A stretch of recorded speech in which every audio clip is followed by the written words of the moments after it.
बैठी हूँ सज धज कर तुम्हारी राह में सजना। बैठी हूँ सज धज कर तुम्हारी राह में सजना। आ भी जाओ अब उतर आया चांद भी अंगना। आ भी जाओ अब उतर आया चांद भी अंगना।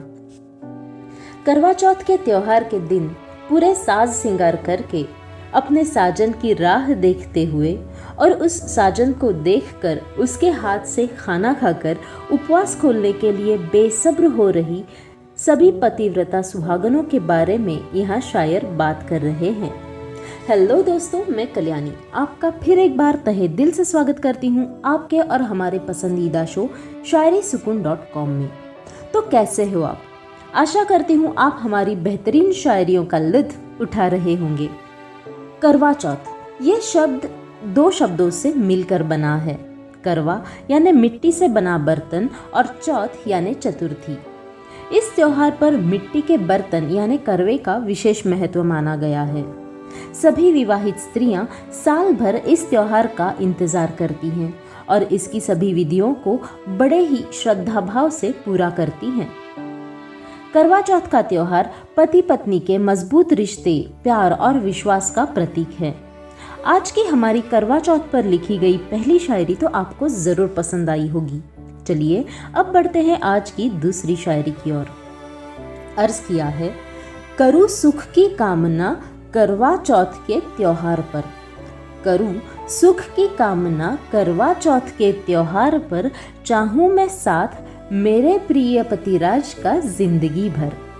करवा चौथ के दिन उपवास करने वाली पतिव्रताएं उस त्योहार वाले दिन न कि सिर्फ खुद का बल्कि पति के साथ साथ पूरे परिवार का सुख चाहती हैं और सबके खुशहाली के लिए भगवान से प्रार्थना भी करती हैं और साथ ही साथ जिंदगी भर प्यारे पतिराज का प्यार भरा साथ भी चाहती हैं।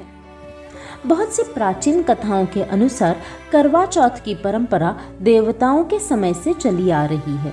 माना जाता है कि एक बार देवताओं और दानवों में घमासान युद्ध शुरू हुआ और उस युद्ध में देवताओं की हार हो रही थी। ऐसे में देवता ब्रह्मदेव के पास चले गए और रक्षा की प्रार्थना की। ब्रह्मदेव ने कहा कि इस संकट से बचने के लिए सभी देवताओं की पत्नियों को अपने अपने पतियों के लिए व्रत रखना चाहिए और सच्चे दिल से उनकी विजय के लिए प्रार्थना करनी चाहिए। ब्रह्मदेव ने यह वचन भी दिया कि ऐसा करने पर निश्चित ही इस युद्ध में देवताओं की जीत होगी। ब्रह्मदेव के इस सुझाव को सभी देवताओं और उनकी पत्नियों ने खुशी खुशी स्वीकार किया। ब्रह्मदेव के कहे अनुसार कार्तिक माह की चतुर्थी के दिन सभी देवताओं की पत्नियों ने व्रत रखा और अपने पतियों यानी देवताओं की विजय के लिए प्रार्थना की। उनकी यह प्रार्थना स्वीकार हुई और युद्ध में देवताओं की जीत हुई। इस खुशखबरी को सुनकर सभी देव पत्नियों ने अपना व्रत खोला और खाना खाया। उस समय आकाश में चांद भी निकल आया था। माना जाता है कि इसी दिन से करवा चौथ के व्रत की परंपरा शुरू हुई।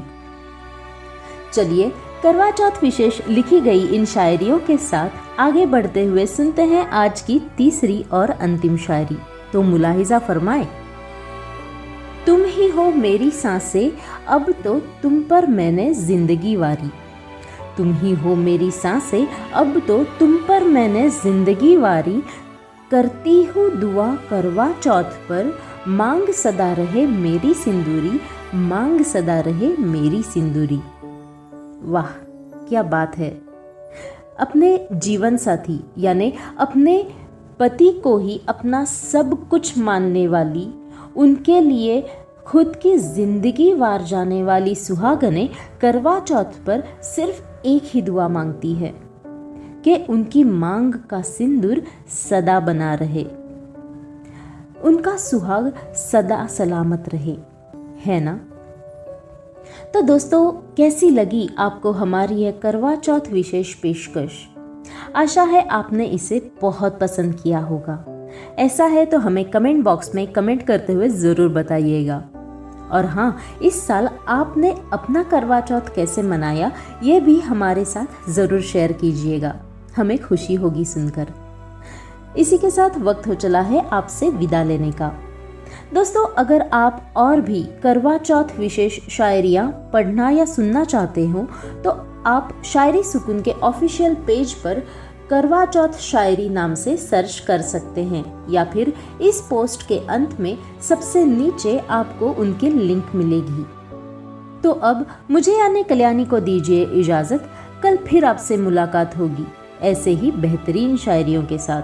तब तक आप रखें अपना बहुत अच्छे से ख्याल, क्योंकि हम करते हैं आपसे बेइंतहा प्यार। शायरीसुकून.com के साथ जुड़े रहने के लिए बहुत बहुत शुक्रिया।